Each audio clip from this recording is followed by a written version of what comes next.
जय हिंद दोस्तों यहाँ पे जो हम ये सेट कर रहे हैं ना, ये केवल सेट ही नहीं है। यहाँ पे मैं 50 मोस्ट इंपोर्टेंट वो क्वेश्चन आपको करा रहा हूँ जो आपके आर्मी नर्सिंग असिस्टेंट एग्जाम में पूछे जा चुके हैं। और यहाँ पे हर क्वेश्चन में मैं मोस्ट इंपोर्टेंट वो भी पॉइंट नोट कराऊंगा जो आपके एग्जाम में पूछे जा सकते हैं। तो आप ये सारे क्वेश्चन नोट तो करना ही करना, उसके साथ जो मैं आपको यहाँ पे इंपॉर्टेंट पॉइंट नोट करा वो भी नोट करना। आप जब भी पेपर देने जाएंगे ना, यहीं से आपको बिल्कुल क्वेश्चन आपको देखने को मिल जाएंगे। और किसी भी क्वेश्चन में अगर आप कोई भी डाउट होता है हमें कमेंट बॉक्स में बता सकते हैं, उसका मैं सॉल्यूशन आपको बिल्कुल प्रोवाइड वहां पे करा दूंगा।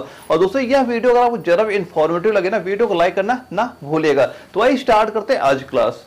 दोस्तों यहाँ पे हम लोग आज जो करने वाले सेट नंबर 10 है, अगर आपने पहले वाले सेट नहीं किए वो भी सेट कर लेना, क्योंकि ये मान चलना कि हर सेट से आपके एग्जाम में 2 से लेकर 3 क्वेश्चन हमेशा आपको देखने को पड़ेंगे, क्योंकि यहाँ पे मैं मोस्ट इंपोर्टेंट वही क्वेश्चन कराता हूँ जो आपके एग्जाम में कई बार रिपीट हो चुके हैं।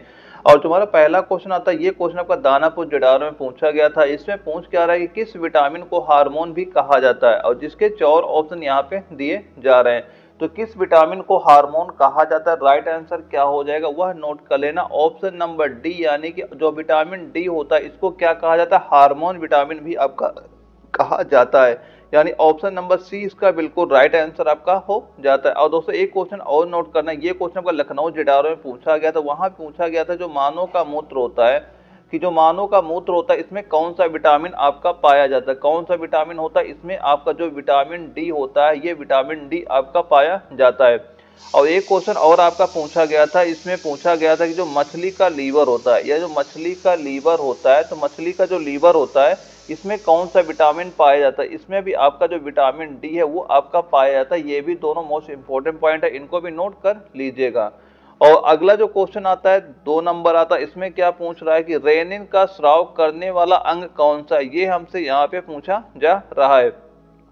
तो रेनिन का स्राव करने वाला अंग कौन सा होता है, वह आपका अमाशय हो जाता है। क्या होता है, अमाशय होता है। ऑप्शन बी इसका बिल्कुल राइट आंसर आपका हो जाता है। और दोस्तों वृक्क वाला है, इसके 3 क्वेश्चन और आपके एग्जाम में पूछे जा चुके हैं, ये भी पॉइंट नोट कर लेना। सबसे पहले ये बताइए जो वृक्क या किडनी होती है, तो ये मनुष्य में कितनी पाई जाती है, तो ये कितनी पाई जाती है, इसकी मतलब कितनी पाई जाती है, इनकी संख्या कितनी हो जाएगी, एक ये नोट करना है, इसकी संख्या कितनी होती है, इनकी संख्या आपकी 2 हो जाती है। और एक पॉइंट और नोट करना, अगर आपसे कभी इससे एग्जाम में ये पूछा जाता है कि यूरिया का निर्माण शरीर में कहाँ पे होता है, कौन करता है, कौन करता है, वो आपका जो वृक्क होता है, वृक्क इसका निर्माण आपका करता है। अगर आपसे ये पूछता है जो वृक्क होता है, किडनी होती है, इसकी आपकी इकाई क्या होती है, इकाई भी एग्जाम में क्वेश्चन पूछा जा चुका। ये क्वेश्चन आपका दानापुर जडारो में भी आपका बन चुका था, वहां भी पूछा गया था जो वृक्क होती है इसकी इकाई को क्या बोला जाता है, तो क्या बोलते हैं, नोट करना, नेफ्रॉन बोलते हैं। क्या बोलते हैं, इसको इकाई को बोला जाता है नेफ्रॉन बोला जाता है। ये भी पॉइंट आप नोट कर लीजिएगा। अगला क्वेश्चन आता 3 नंबर आता है, इसमें क्या पूछा जा रहा है, सूर्य के प्रकाश में पराबैंगनी विकिरण की क्रिया से क्या उत्पन्न होता है। इसका आंसर तो सभी को पता ही होगा। तो क्या उत्पन्न होता है, वो आपका ओजोन उत्पन्न होता है। क्या उत्पन्न होता है, ओजोन उत्पन्न होता है। और ये क्वेश्चन आपका नागपुर जडारो में आपका पूछा गया था। तो ऑप्शन नंबर बी हमारा बिल्कुल राइट आंसर आपका हो जाता है। और अगला जो क्वेश्चन आता है हमारे 4 नंबर आता है, इसमें पूछा जा रहा है वन पारिस्थितिकी तंत्र में हरे पौधे होते हैं, ये यहाँ पे पूछा जा रहा है। तो हरे पौधे क्या होते हैं, और जिसके 4 ऑप्शन यहाँ पे दिए जा रहे हैं। और ये क्वेश्चन आपका जयपुर जडारो में पूछा भी गया था। तो वो क्या होते हैं, हरे पौधे क्या होते हैं, वो होते हैं उत्पादक होते हैं। क्या होते हैं, उत्पादक होते हैं। ऑप्शन नंबर डी हमारा बिल्कुल राइट आंसर आपका हो जाता है। और दोस्तों कभी एग्जाम में कई बार कंफ्यूजन बच्चे यहाँ पे हो जाए, जो आपका मूल उत्पादक होता है, तो मूल उत्पादक किसको बोलते हैं ये बताइए। जो मूल उत्पादक होता है ये किसको बोला जाता है, तो जो मूल उत्पादक होती है वैसे उपभोक्ता होते हैं जो सीधे भोजन, जो उत्पादक से सीधे भोजन प्राप्त करते हैं, उन्हें क्या बोलते हैं, मूल उत्पादक करते हैं। जैसे आप ये समझ सकते हैं जो घास खाने वाले जानवर होते हैं, तो ये समझ सकते हैं जो जानवर घास खाते हैं, यानी घास खाने वाले जितने भी जानवर आते हैं वो किस में आते हैं, वो आपके जो मूल उत्पादक में आपके आते हैं। जैसे आप समझ सकते हैं, जैसे जो आपकी बकरी हो गई, ये क्या हो गया, बकरी हो गया। और इसके बाद खरगोश हो गया, इसके बाद तुम्हारा खरगोश हो गया, ऐसे गाय हो गया, हिरन हो गया, ये सारे किसमें आते हैं, मूल उत्पादक में आते हैं। लेकिन वन पारिस्थितिकी तंत्र में हरे पौधे किसमें आते हैं, ये उत्पादक में आते हैं। इसका राइट आंसर क्या होगा, ऑप्शन नंबर डी इसका राइट आंसर आपका हो जाएगा। और ये मूल उत्पादक वाला क्वेश्चन भी आपका लखनऊ जडारो में पूछा जा चुका, ये भी, इसका भी पॉइंट याद रखिएगा। और दोस्तों जो भी ये डेली क्लास में कराता हूँ ना, इसको टेलीग्राम में पीडीएफ अपलोड कर ही देता हूँ। और दोस्तों ये जो एप्लीकेशन है एने वाला, अगर आपने एप्लीकेशन डाउनलोड ना किया हो तो एप्लीकेशन डाउनलोड कर लेना। वहां पे मैंने 50 प्रैक्टिस सेट आपके अपलोड कर रखे हैं, वो प्रैक्टिस सेट जरूर करते रहना। आप जब भी पेपर देने जाएंगे ना, यहाँ से बिल्कुल क्वेश्चन आपको दिखेंगे। ये केवल प्रैक्टिस सेट नहीं होते, यहाँ पे ये मान चलना 2500 आपके मोस्ट इंपोर्टेंट वो क्वेश्चन है जो ज्यादा से ज्यादा आपके रिपीट होते हैं। तो प्रैक्टिस सेट जरूर वहां का सॉल्व करिएगा। और वहां भी मैंने क्या किया, अभी 33 आपके जो सेट है वो सारे मैंने ओपन कर दिए हैं। और जैसे ही आपके 30 सेट ओपन हो जाते हैं, इसके बाद जो इसके सेट काफी बच रहे हैं, 17 सेट में मोस्ट इंपोर्टेंट वो क्वेश्चन आपको प्रोवाइड वहां पर कराऊंगा जो डायरेक्ट आपके एग्जाम में क्वेश्चन वहां पे सेम टू सेम पूछे जाएंगे। तो आप ये सेट लेना ना भूलिएगा। और वैसे आपने जो नोट्स ले रखे ना, वो कंप्लीट है आपके biology, physics, chemistry, GK math पूरी कंप्लीट है। आप वो नोट्स तैयार करना और ये प्रैक्टिस सेट करना। आपके एग्जाम में कोई भी क्वेश्चन यहाँ से बाहर नहीं जाएगा। और मैं सभी क्वेश्चन का रिवीजन तो आपको यूट्यूब पे करा ही रहा हूँ कि कोई क्वेश्चन, ताकि आप जब भी पेपर देने जाए ना, ये मान चलो कि 45 प्लस क्वेश्चन आपको वहीं से देखने मिले। कोई भी क्वेश्चन आपको बाहर ना जाए, बस आपको सिलेक्शन लेना। बस मैं जो जो आपको प्रोवाइड कराऊं आप तैयार करते जाइए। और इसी साल आपका 100% मैं गारंटी लेके बोल सकता हूँ आपका एग्जाम क्लियर हो जाएगा। तो 5 नंबर में क्या पूछा जा रहा है, मानव की उत्पत्ति किस युग में हुई थी। और ये क्वेश्चन हमारा दानापुर जडारो में आपका पूछा भी गया था। तो मानव की उत्पत्ति किस युग में हुई थी, ये आपकी हुई थी प्लायोसीन युग में। किस युग में हुई थी, ये आपकी हुई थी प्लायोसीन जो युग था उसमें मानव की उत्पत्ति हुई थी। ऑप्शन नंबर सी हमारा बिल्कुल राइट आंसर आपका हो जाता है। और अगला जो क्वेश्चन आता है, इसमें पूछा गया कि हीमोग्लोबिन में कौन सी धातु आपकी पाई जाती है। ये तो सभी को आंसर इसका पता होगा। और ये क्वेश्चन को जबलपुर जडारो में पूछा गया था। तो हीमोग्लोबिन में कौन सी धातु पाई जाती है, वो आपकी आयरन पाई जाती है, Fe धातु आपकी पाई जाती है। और दोस्तों एक पॉइंट और नोट करना कि जो Fe आयरन होता है, इसकी कमी से कौन सा रोग हो जाता है। तो आयरन की कमी से कौन सा रोग होता है, नोट करना, इसकी कमी से कौन सा रोग हो जाता है कमी से। तो रोग का नाम नोट करना है, कौन सा होता है, वह आपका एनीमिया रोग हो जाता है। कौन सा रोग होता है, एनीमिया रोग आपका हो जाता है। और दोस्तों यहीं पे एक पॉइंट और बताइए कि जो आपका ये मैग्नीशियम दिया है, इसकी कमी अगर हो जाए तब कौन सी दिक्कत आ जाती है। तो कौन सी दिक्कत आपकी आती है, तो इसमें क्या होता है, तंत्रिका तंत्र का रोग होता है। कौन सा रोग होता है आपका, तंत्रिका तंत्र का आपका रोग हो जाता है। ये भी पॉइंट याद रखिएगा।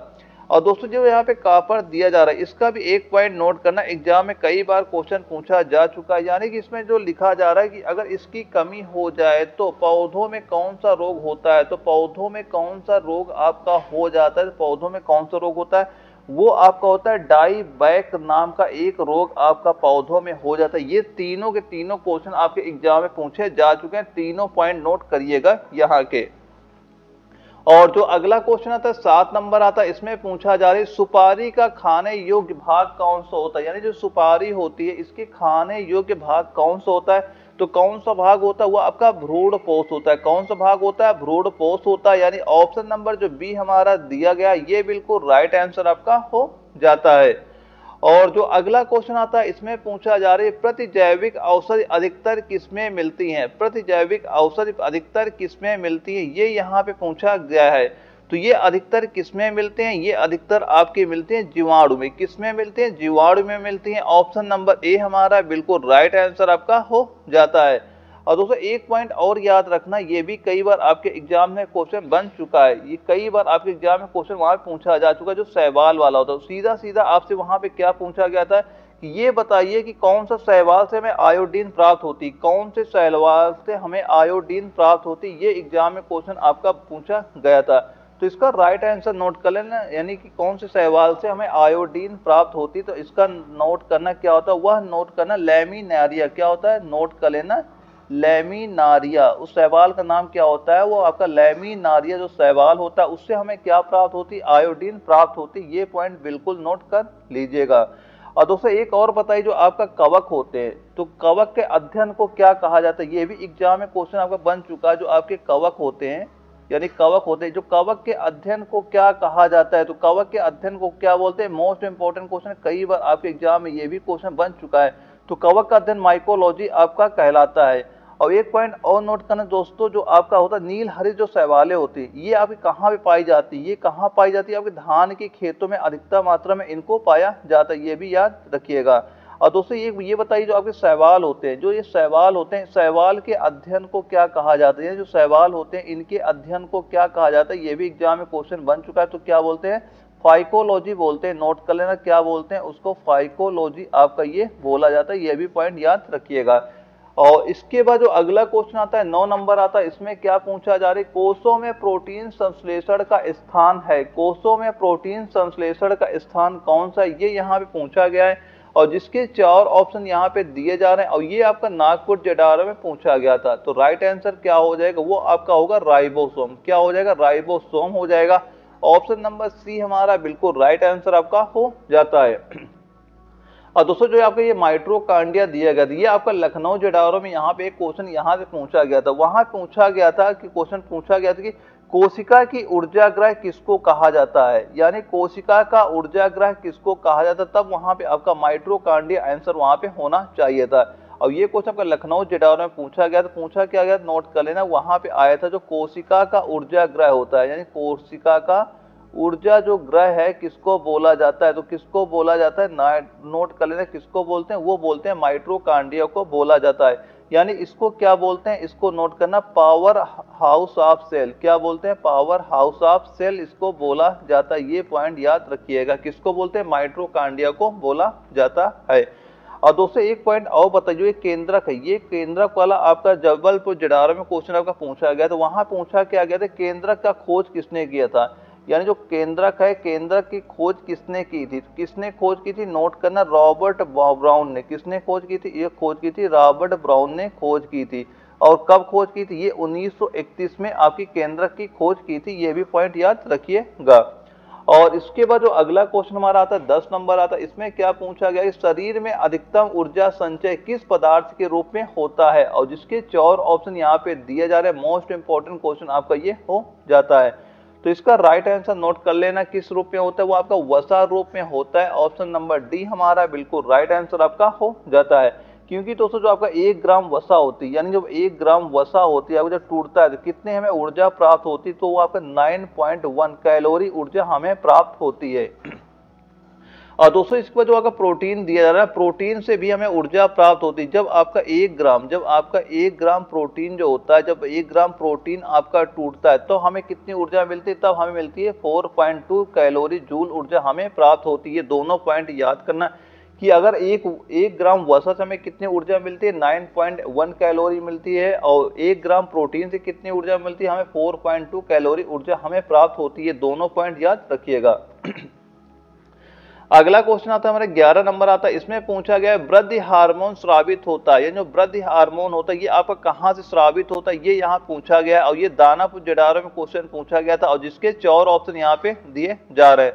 तो जो आपका वृद्धि हार्मोन होता है ये कहाँ से स्रावित होता है? सबसे पहले इसका राइट आंसर नोट करना, क्या होता है आपका? पिट्यूरी। क्या हो जाएगा आपका? पिट्यूरी जो हमारा दिया गया। ऑप्शन नंबर डी हमारा बिल्कुल राइट आंसर आपका हो जाता है। और दोस्तों एक पॉइंट और याद करना, जो आपके ग्रोथ हार्मोन होते हैं, यानी जो वृद्धि हार्मोन आपके होते हैं, जो ये आपके वृद्धि हार्मोन होते हैं, एक तो ये बताइए इनकी अधिकता से, यानी इनकी अधिकता से क्या दिक्कत आती है और इनकी कमी हो जाए तो हमें क्या दिक्कत आती है? ये दोनों पॉइंट बताइए।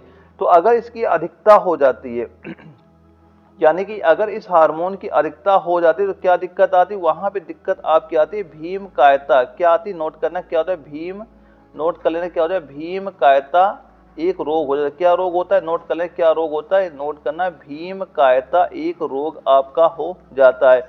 अगर जो वृद्धि हार्मोन की अधिकता हो जाती है, भीम कायदा रोग हमें हो जाता है। और इसकी अगर कमी हो जाती है तो कौन सी दिक्कत होती है? दिक्कत हमें होती है बौनापन। क्या आ जाता है? बौनापन आपका हो जाता है। यानी कभी आपने देखा होगा किसी की हाइट कम हो जाती है और किसी की हाइट थोड़ी कम होती है, किसी की बहुत ही ज्यादा ही कम हो जाती है। और वह कम किस वजह से होती है? क्योंकि उनमें वृद्धि हार्मोन जो आपके होते हैं उसकी कमी होती है, जिस कारण से क्या होते हैं? बौने आपके हो जाते हैं।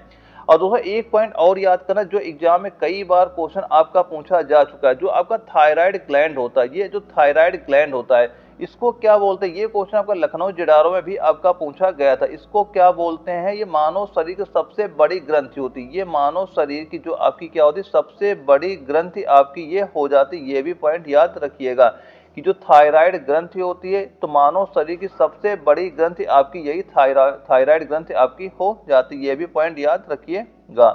और इसके बाद जो अगला क्वेश्चन आता है 12 नंबर आता है, इसमें क्या पूछा जा रहा है, इसमें पूछा जा रहा है कि ट्रिपेनोसिमेसिस रोग की वाहक कौन है, ये यहाँ पे पूछा जा रहा है। तो इस रोग की वाहक कौन सी होती है, वो आपकी होती है सीसी मक्खी। क्या होती है, सीसी मक्खी इस रोग की आपकी वाहक हो जाती है। ऑप्शन नंबर सी हमारा बिल्कुल राइट आंसर आपका हो जाता है। और दोस्तों जो इस रोग का पेशेंट होता है उसमें क्या दिक्कतें आती है, उसमें प्रॉब्लम क्या आता है, उसमें प्रॉब्लम ये आती है उसे मतलब नींद के साथ साथ बुखार भी काफी रहता है।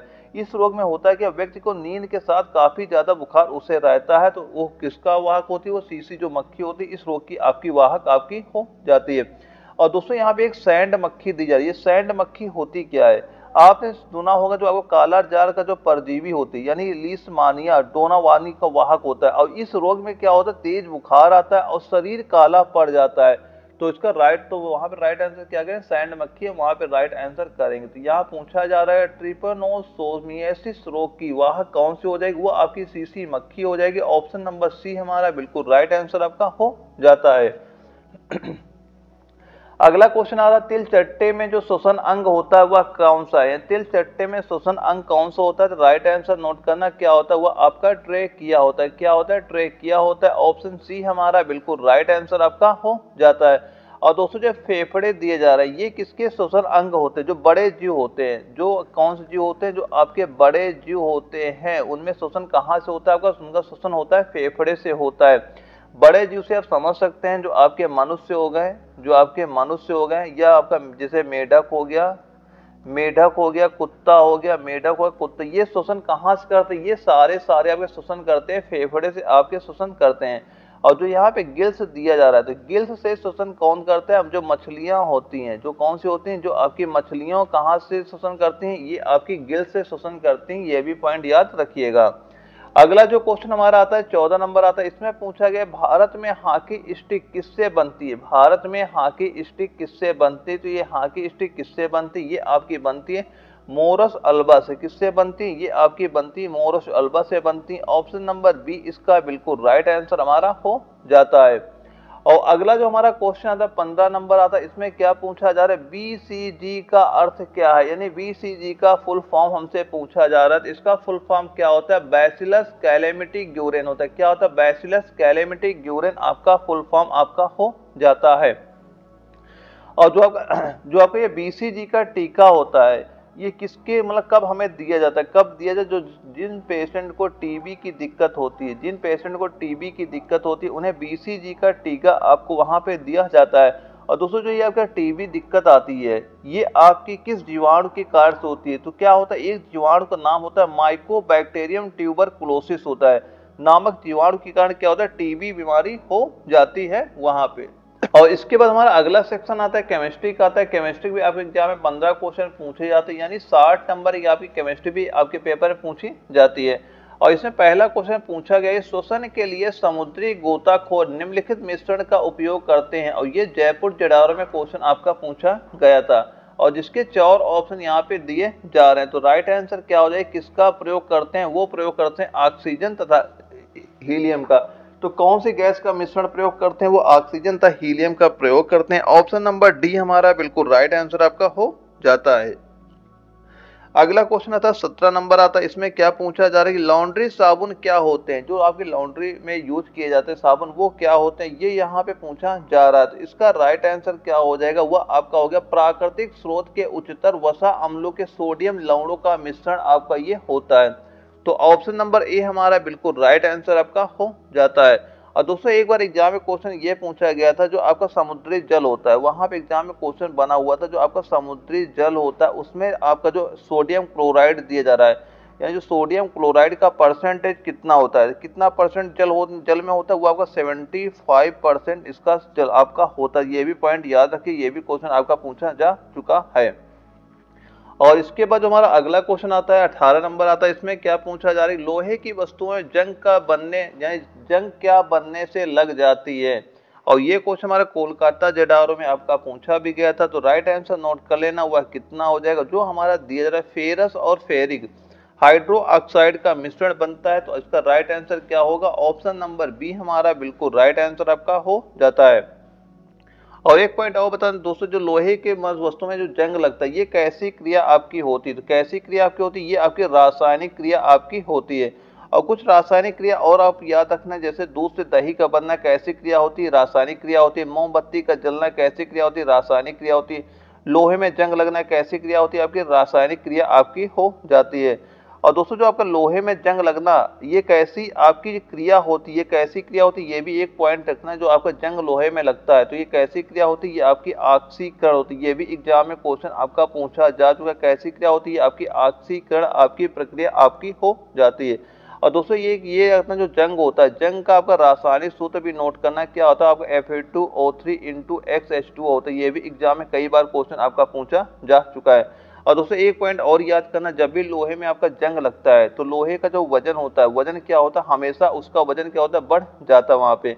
और दोस्तों जंग से बचाव के लिए क्या होता है, जब जंग मतलब ये होता है लोहे पे जंग ना लगे, इसके बचाव के लिए होता है क्या, इसके बचाव के लिए एक पॉइंट ये भी नोट करना क्या होता है, वहां पे जो जस्ता होता है, जस्ता का क्या होता है, लेप उस पर लगा दिया जाता है। जस्ता का क्या होता है, लेप दिया जाता है।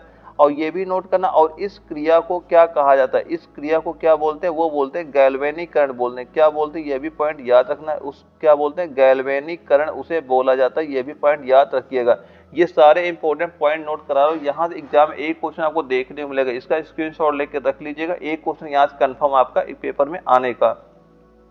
और जो अगला क्वेश्चन आता है इसमें पूछा जा रही है परम शून्यताप क्या होता है, और जिसके 4 ऑप्शन हमारे दिए जा रहे हैं। और ये क्वेश्चन आपका दानापुर जडारो में आपका पूछा गया था। तो परम शून्यताप क्या होता है, ये कैसा ताप होता है, ये आपका होता है सैद्धांतिक रूप से न्यूनतम संभव तापमान जो होता है उसे क्या बोलते हैं, उसे बोलते हैं परम ताप बोलते हैं। ऑप्शन बी इसका बिल्कुल राइट आंसर आपका हो जाता है। तो आप ये समझ सकते हैं जो आपका -273 डिग्री सेंटीग्रेड होता है, इसको क्या बोला जाता है, इसी को बोला जाता है परम शून्यताप आपका बोला जाता है। -273 डिग्री सेंटीग्रेड को क्या बोलते हैं, इसको क्या बोला जाता है, इसको बोला जाता है परम शून्यताप आपका कहा जाता है।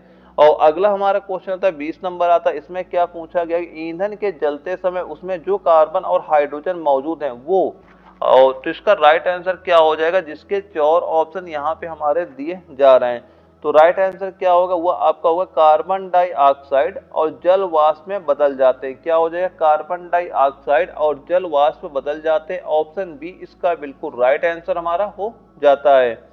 और जो अगला क्वेश्चन आता है 21 नंबर आता है, इसमें क्या पूछा गया है कि कार्बन की न्यूनतम मात्रा क्या होती है। यानी जो कार्बन आपके होते हैं, कार्बन की न्यूनतम मात्रा किसमें आपकी होती है, ये पूछा गया है इन 4 ऑप्शन में। तो राइट आंसर क्या हो जाएगा, जो पिटवा लोहा हमारा दिया जा रहा है इसमें आपकी कार्बन की क्या होती है, न्यूनतम मात्रा होती है। और इसमें कार्बन की मात्रा कितनी होती है वो आपकी नोट करना, कितना 0.12 से लेके 0.12 से लेके 0.25% आपका इसमें मात्रा आपकी होती है। ये भी पॉइंट याद रखिएगा। और दोस्तों जो आपको ये इस्पात दिया जा रहा है, इस्पात होता है क्या, इस्पात क्या होता है, यह लोहा और कार्बन का, ये भी नोट करना क्या होता है, लोहा और प्लस कार्बन का, लोहा प्लस कार्बन का क्या होता है, एक मिश्र धातु आपकी ये हो जाती है।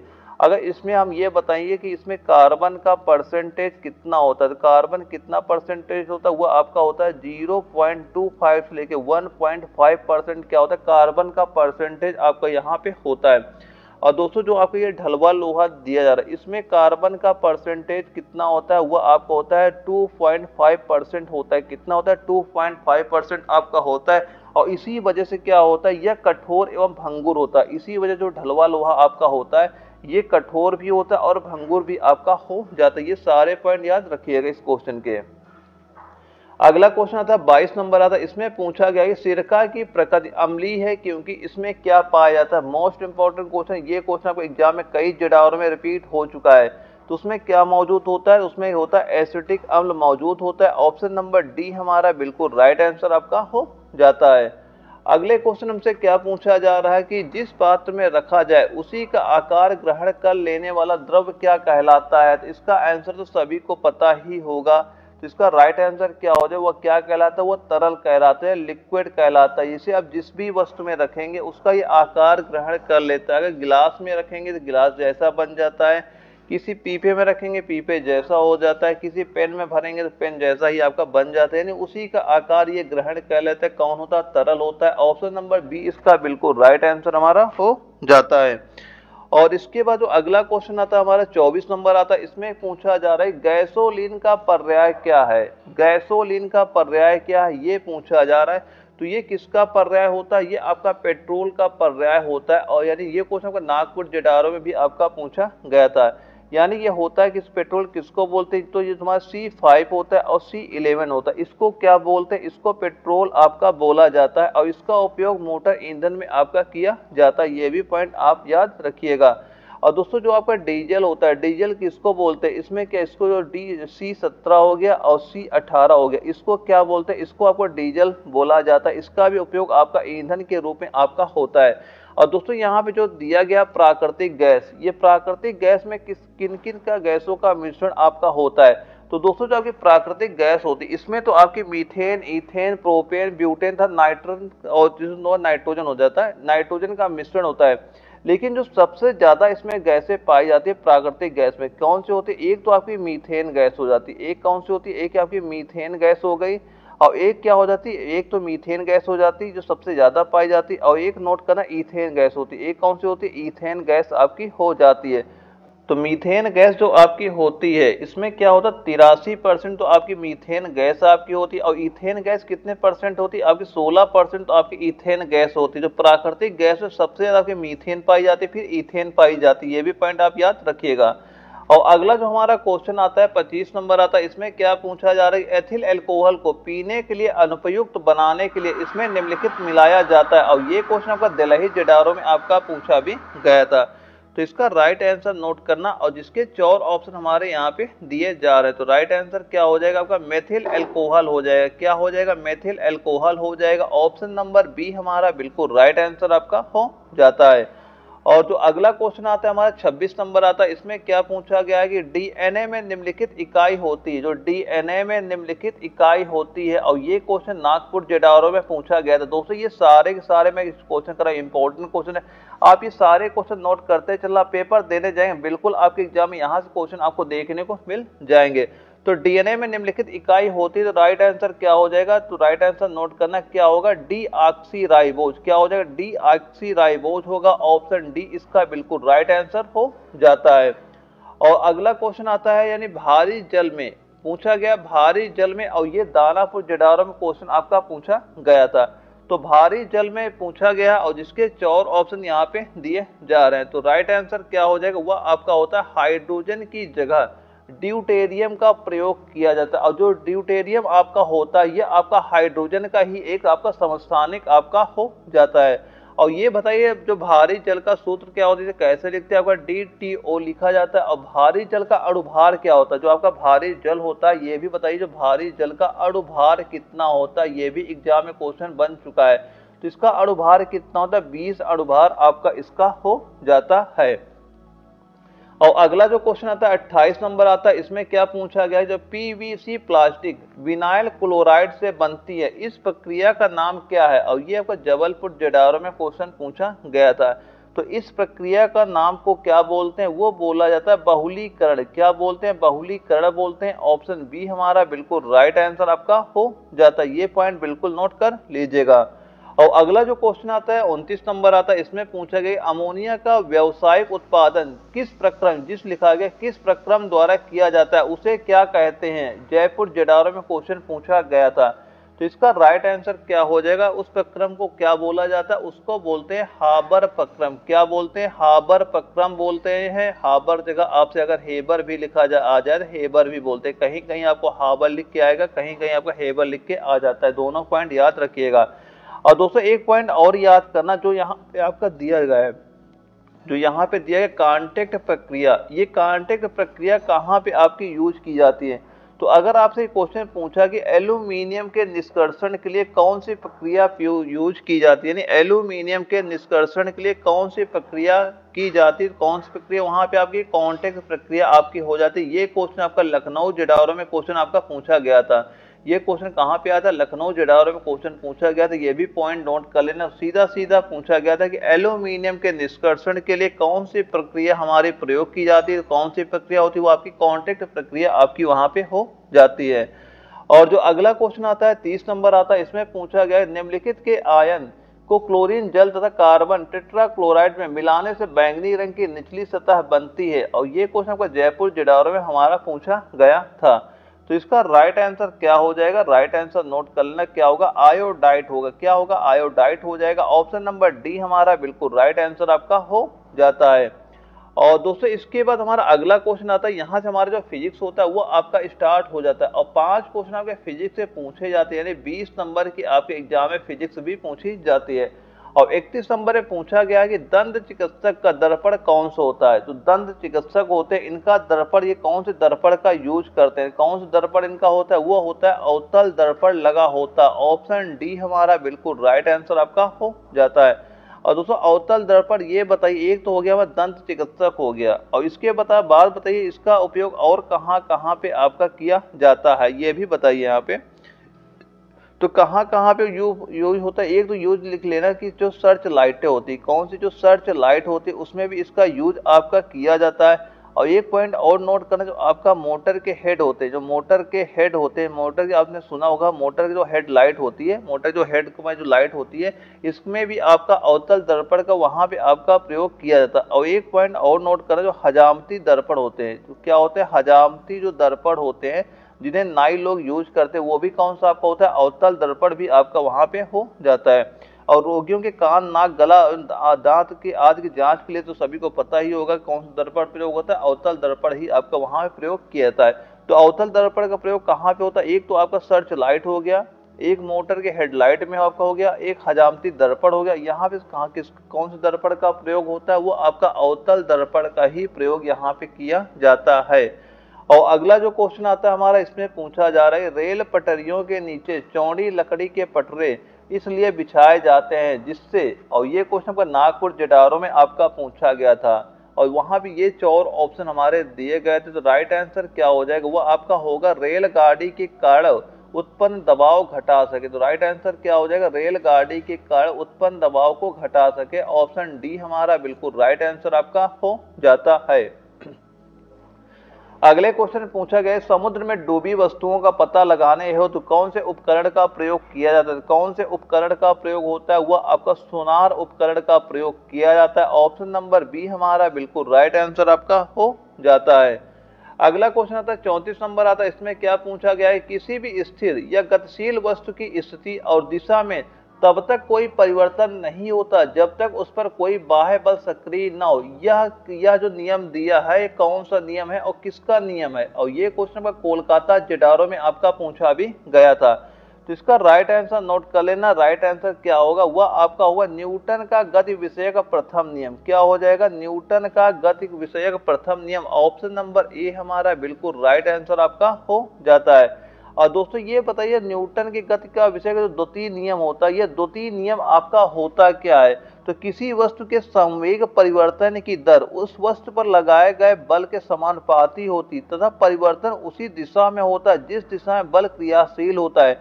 इसे क्या बोलते हैं, इसे न्यूटन का द्वितीय नियम आपका बोला जाता है। और ये बताइए, न्यूटन गति का जो तृतीय नियम होता है क्या होता है, तो प्रत्येक क्रिया के बराबर और विपरीत प्रतिक्रिया होती है, और यह 2 भिन्न पिंडों पर कार्य करते हैं। इसे क्या बोलते हैं, न्यूटन का तृतीय नियम कहते हैं। जैसे कि आप समझ सकते हैं, नाव से किनारे पर कूदने से नाव का पीछे की ओर हट जाना, कैसी क्रिया, कौन सा नियम लगता है इसमें, न्यूटन का गति का तृतीय नियम लगता है। और ये भी आप जान सकते हैं, बंदूक से गोली निकलने पर बंदूक का पीछे की ओर धक्का लगना, ये भी कैसी क्रिया होती है, आपके तृतीय नियम होती है। इसको क्या बोलते हैं, क्रिया या प्रतिक्रिया का नियम भी आपका कहा जाता है। तो इस क्वेश्चन का राइट आंसर हमारा ऑप्शन नंबर ए हमारा बिल्कुल राइट आंसर आपका हो जाता है। और अगला क्वेश्चन पूछा जा रहा है 35 नंबर में कि रेखीय संवेग संरक्षण बराबर होता है। तो ये आपका किसके बराबर होता है, और ये आपका कौन सा नियम होता है, ये आपका न्यूटन के द्वितीय नियम आपका होता है। तो राइट आंसर क्या होगा, ऑप्शन नंबर बी हमारा बिल्कुल राइट आंसर आपका हो जाता है। और दोस्तों अगला क्वेश्चन हमारा जीके आता है। जीके दोस्तों 10 क्वेश्चन आपके एग्जाम में पूछे जाते हैं, और जो हमारा पहला क्वेश्चन जीके का इसमें पूछा गया, भारत की कम्युनिस्ट पार्टी के गठन कब हुआ था, और ये जबलपुर जिडारो में क्वेश्चन आपका पूछा गया था। तो इस पार्टी का गठन कब हुआ था, राइट आंसर नोट करना 1925 हो जाएगा। ऑप्शन नंबर सी हमारा बिल्कुल राइट आंसर आपका हो जाता है। यानी गठन इसका कब हुआ था, ये आपका हुआ था 26 दिसंबर 1925 आपका हुआ था। और ऑप्शन में आपके केवल लिखा हुआ है 1925, तो राइट आंसर क्या हो जाएगा, ऑप्शन सी हमारा बिल्कुल राइट आंसर आपका हो जाता है। और 37 नंबर में पूछा गया प्रथम राज्यसभा का गठन किस वर्ष हुआ था, ये भी क्वेश्चन कोलकाता जेडारो में आपका पूछा गया था।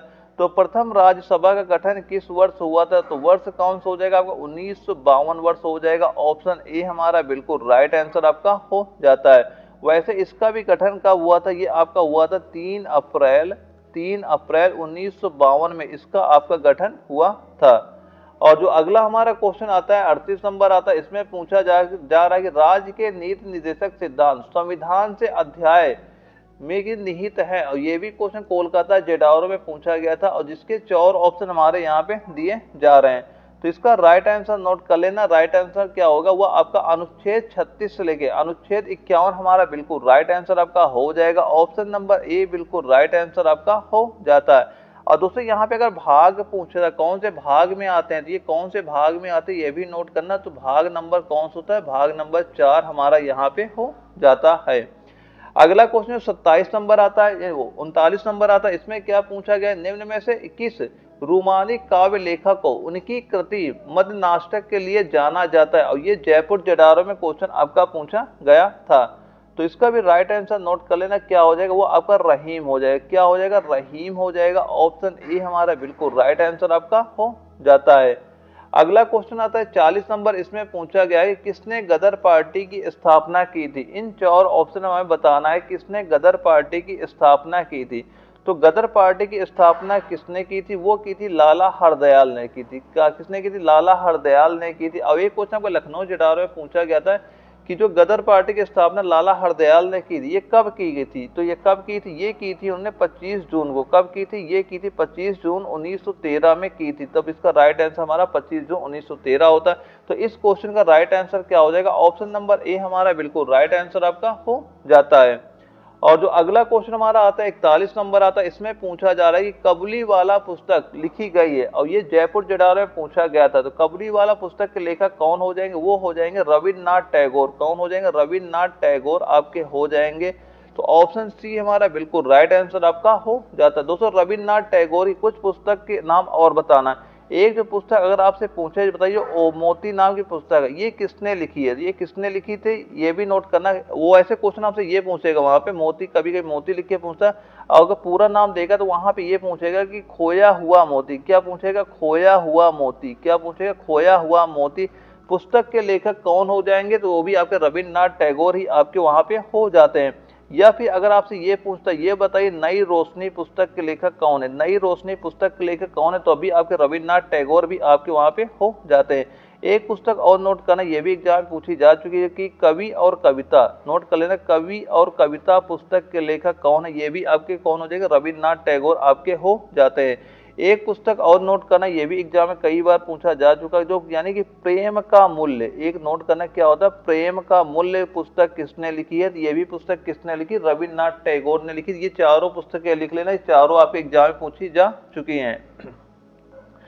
अगला क्वेश्चन आता है 42 नंबर आता है, इसमें पूछा गया सीमांत गांधी किसे कहा जाता है। और ये दानापुर जेडारो में क्वेश्चन पूछा गया था, सीमांत गांधी किसे कहा जाता है, वो कहते हैं खान अब्दुल गफ्फार खां को। किसको बोलते हैं, खान अब्दुल गफ्फार खां को बोला जाता है। ऑप्शन नंबर डी इसका बिल्कुल राइट आंसर हो जाता है। अगला क्वेश्चन आता है, इसमें पूछा गया है भारत का वन विस्तार लगभग कितना है। भारत का वन विस्तार लगभग कितना है, तो कितना हो जाएगा, वो आपका हो जाता है 24.4% होता है। कितना है, 24.4% है। ऑप्शन नंबर डी हमारा बिल्कुल राइट आंसर आपका हो जाता है। और भारत दुनिया के 10 देशों में शामिल भी है इसमें, यानी भारत दुनिया के 10 देशों में शामिल भी है किसमें, वन विस्तार में। किसमें शामिल है, वन विस्तार में शामिल है आपके। तो ऑप्शन नंबर डी इसका बिल्कुल राइट आंसर हमारा हो जाता है। अगला क्वेश्चन आता है, लखनऊ घराने की नींव उस्ताद द्वारा रखी, कौन से उस्ताद के द्वारा रखी गई थी, ये पूछा जा रहा है। और ये दिल्ली और में क्वेश्चन आपका पूछा गया था, और जहां पे 4 ऑप्शन हमारे दिए जा रहे हैं। तो इसका राइट आंसर नोट करना, वह क्या होता है, वह आपका होता है बाछू खान। क्या होता है, बाछू खान होता है, यानी ऑप्शन बी हमारा बिल्कुल राइट आंसर आपका हो जाता है। अगला क्वेश्चन आता है कि ISIS है, यहाँ पूछा गया कि ISIS क्या है, और ये आपका जबलपुर जडार में पूछा गया था। इन 4 ऑप्शन हमें बताना है। तो ISIS होता है क्या? ये होता है यानी इराक व सीरिया में सक्रिय आतंकवादी संगठन को क्या बोलते हैं? ISIS बोला जाता है। यानी ऑप्शन नंबर ए हमारा बिल्कुल राइट आंसर आपका हो जाता है। और दोस्तों इसके बाद क्या होता है, हमारा मैथ स्टार्ट होती है। दोस्तों मैथ के जो क्वेश्चन आपके आर्मी नर्सिंग एग्जाम में आते हैं बिल्कुल बेसिक आती है। मैथ पे आपको बिल्कुल फोकस नहीं करना है, मेन आपको फोकस करना है साइंस पे और जीके फोकस करना। मैथ के 5 क्वेश्चन आ गए, बिल्कुल आराम से आप सॉल्व कर लेंगे, ज्यादा हार्ड क्वेश्चन आपके बिल्कुल नहीं पूछे जाते हैं। और दोस्तों 46 नंबर पे पूछा क्या जा रहा है, 250 मीटर लंबी रेलगाड़ी ट्रैक के किनारे खड़े एक व्यक्ति को 15 सेकंड पार करते रेलगाड़ी की गति क्या होगी? तो ये बताइए जो रेलगाड़ी की चाल आपकी क्या हो जाएगी, वो हो जाएगी कुल दूरी क्या हो जाएगी, वो आपकी हो जाती कुल दूरी बटे कुल समय। कुल दूरी बटे कुल समय आपका हो जाता है। और कुल दूरी कितनी दी जा रही हमारी 250 मीटर दी जा रही है। समय कितना लग रहा है? 15 सेकंड हमें लग रहा है। जैसे आप इसे काटते हैं कितना आता है, यहाँ भी हमारा आ गया 50/3 आपका मीटर पर सेकंड आपका हो जाता है। लेकिन यहाँ पे हम आंसर देखते हैं किलोमीटर पर घंटा में दिया जा रहा है। इस 50 बटे जो हमने निकाला इसे किलोमीटर प्रति घंटा में चेंज करेंगे, किससे गुणा करेंगे? 50/3 हो जाएगा।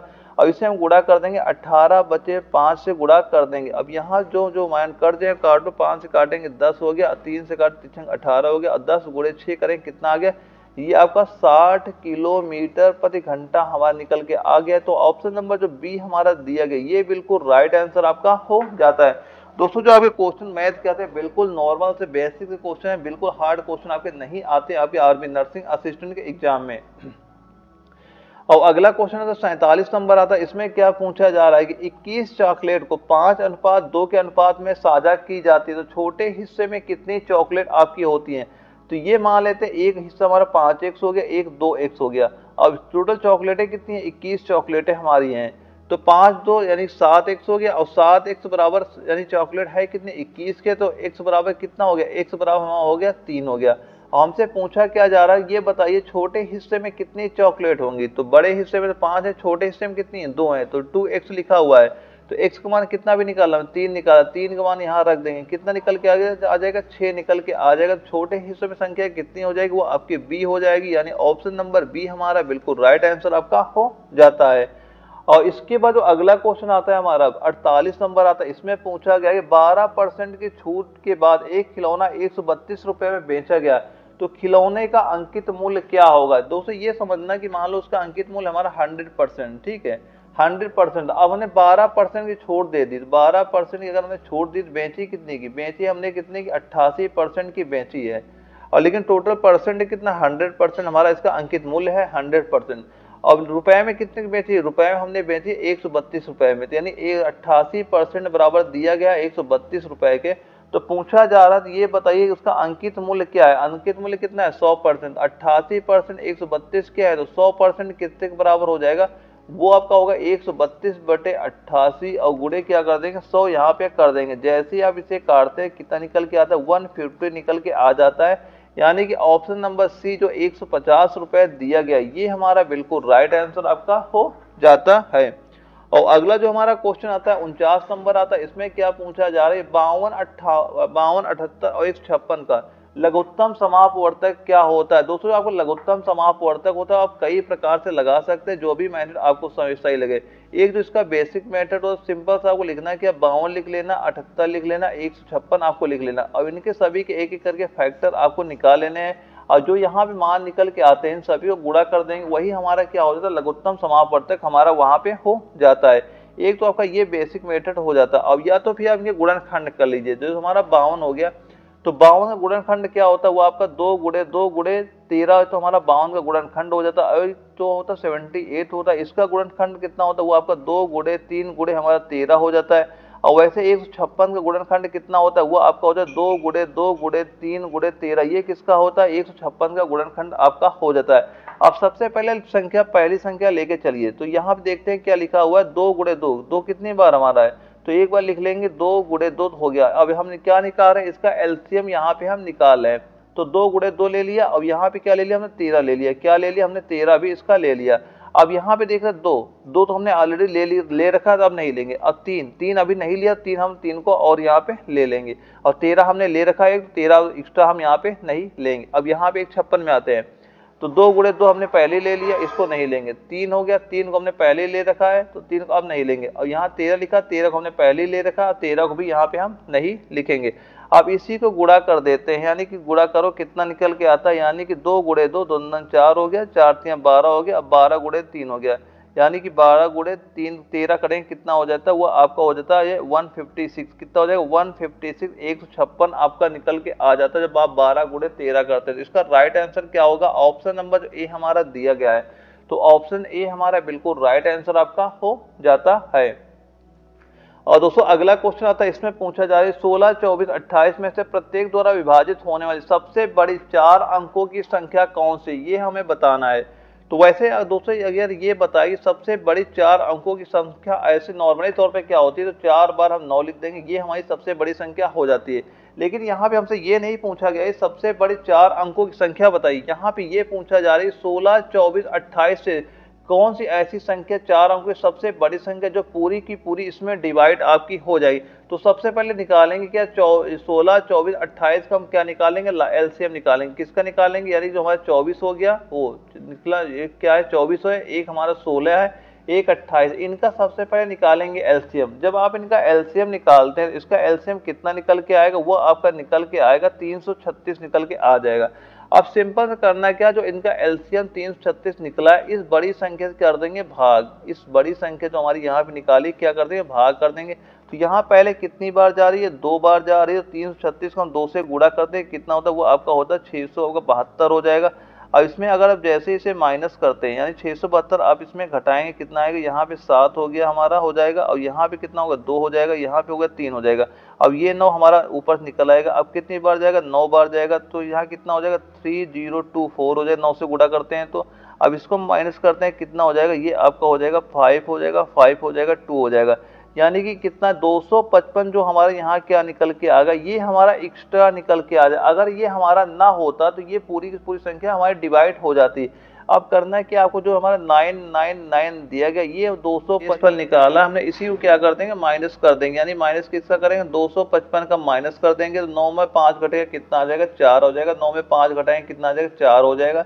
अब 9 में 2 घटा कितना का 7 हो जाएगा, और 9 यहाँ पे लिख देंगे, कितना निकल के आ गया, वो 9744 आ गया। देखो कौन सा ऑप्शन दिख रहा है, ये हमें दिख रहा है ऑप्शन नंबर सी में हमें दिख रहा है। ऑप्शन नंबर सी इसका बिल्कुल राइट आंसर आपका हो जाता है। और दोस्तों यह वीडियो अगर आपको जरा भी इन्फॉर्मेटिव लगी, दोस्तों वीडियो को लाइक कर दें, ताकि मैं एग्जाम तक वैसे क्वेश्चन आपको प्रोवाइड कराऊं तो आपके एग्जाम में क्वेश्चन पूछे जाते हैं। वीडियो को लाइक करना ना भूलिएगा। और दोस्तों ये सारे प्रैक्टिस सेट करते रहना, एग्जाम तो मैं इतने प्रैक्टिस सेट आपको करा दूंगा कि कोई भी क्वेश्चन आपको एग्जाम से बाहर नहीं जाए। बस आपको जो मैंने नोट्स प्रोवाइड करा, नोट्स तैयार करना, और जो एप्लीकेशन है प्रैक्टिस सेट अपलोड करेंगे वो प्रैक्टिस सेट करते चल आप एग्जाम देने चले जाए। आप एग्जाम यहाँ बिल्कुल क्वेश्चन आपको देखने को मिल जाएंगे।